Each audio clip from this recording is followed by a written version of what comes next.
Senior Vice President and General Manager of Club Direct for BSN Sports, Brian Fleming, joins us to discuss the Club Sports Index, a landmark study uncovering the forces driving today's growing youth club sports industry. Thank you so much for joining us this morning. We really appreciate your time. How many young U.S. athletes participate in club teams, and how has that changed in recent years? Yeah, thanks for having me. The landscape of youth sports overall in the U.S. has just absolutely exploded. There's over 60 million youth athletes now. Roughly half of them participate in organized club or travel sports, and that number's been on the rise over the last decade. The change in recent years is that club sports is just so much more than competition nowadays. Competition is there, of course, but it's also about belonging, development, and community. Families are investing more time, more energy, and more resources than ever before into helping their kids grow through sports. I love it. I think team sports are fundamental to kids growing up, right? I was in group sports and things like that. It teaches you so much about working with others. I think it's absolutely integral. So let me ask you, about the Club Sports Index. So when and why was it conducted? Yeah, sure. The Club Sports Index was conducted this past October in partnership with Talker Research. We surveyed more than 4,150 respondents. So that included about 2,000 athletes, 2,000 parents, and 150 club owners and coaches.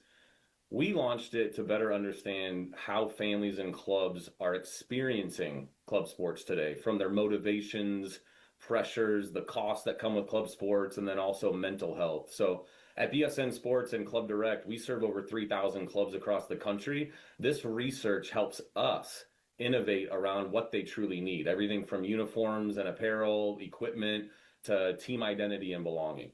Okay, so what were the key takeaways from the study then? Well, one of the clearest themes from the data is the professionalization of youth sports. 72% of the respondents said club sports feel more competitive today than it does recreational. And 1 in 6 parents believe that they're raising the next pro athlete. But the intensity of the professionalization comes with some really powerful positives. Parents told us that their kids are building confidence. Athletes reported stronger mental health, and coaches see real gains in teamwork and character. That said, balance is definitely critical for both athletes, families, and the clubs themselves. The athletes and parents said burnout happens at least twice a year, and that's often tied to just pressures of the game, overscheduling of practices or tournaments. And as a club sports parent myself, I have 2 kids, ages 10 and 8. They both play club sports. I see it firsthand. Our weekends are packed with tournaments, travel, team commitments. It's really tough sometimes to go every week and every weekend. But despite all of that, despite the burnout that we heard about, 9 in 10 parents told us that they see their investment as something truly meaningful for their child's future, and so they stick with it.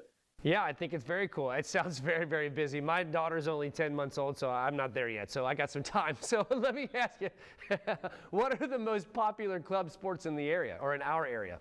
So the regional data, coincidentally, wasn't that much different from the national data. It showed that basketball was leading the way nationally in popularity, followed by soccer, baseball, and volleyball. More exciting kind of in all the data that we saw was the incredible growth in female participation, especially in the sports of basketball, soccer, and volleyball. That was one of the best stories to come out of the data. That's interesting. Okay, so for parents with kids considering club and travel teams, what factors should we be considering? That's a great question. Definitely start with fit. Make sure the club's culture and philosophy matches your child's goals. So you'll find that there's a club that's focused more on player development. There's clubs that are more known for intense competition and travel. There's some that are just really all about that overall experience and having fun. Then there's balance. And I mentioned the burnout earlier. It's really easy to get caught up in all the travel and tournaments, but rest and other fun activities are really critical to keeping kids motivated and exciting to play. And then finally, I'd say family alignment. Just be realistic about the time and the financial commitment. Our research found that on average, families spend about $300 to $500 a year on jerseys and new gear alone. So that doesn't include travel, registration fees, or anything else. But the good news is, and we love this as a uniform and apparel partner, 64% of parents say it's worth that investment because those uniforms and that gear represent pride and progress for their athlete. Absolutely. Okay, so before I let you go, where do we go to learn some more information? You can learn more about the Club Sports Index itself and then anything about Club Direct and how we support thousands of clubs across the country at bsnsports.com. Excellent. bsnsports.com. Thank you so very much, Brian. We appreciate your time this morning. And guys at home, if you want to catch this segment again or others like it, Head over to First Coast News Plus.